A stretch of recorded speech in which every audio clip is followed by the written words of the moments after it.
The sustained disinformation campaign against unions in the United States, if it were anybody else doing it, we'd call it propaganda, but since it's us, it's just, fine, has been one of the most insidious and successful disinformation campaigns in disinformation's history.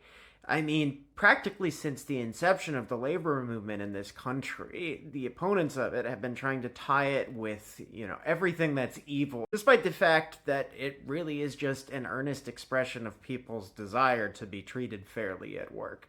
Unions won us the weekend, they won us the 40-hour work week, they stopped child labor, and they made huge strides in getting employers to work with employees.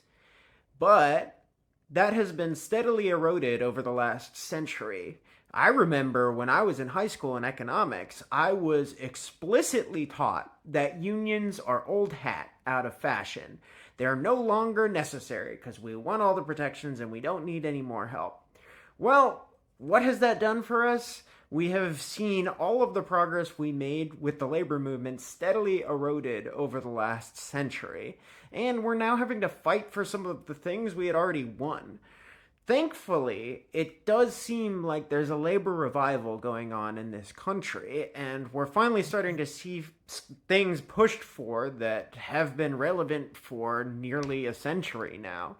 I mean, we're only beginning to have the conversation about the 32-hour work week instead of the 40-hour work week. And keep in mind, that was passed in, the first half of the 20th century. So, there's a lot of work that still needs to be done.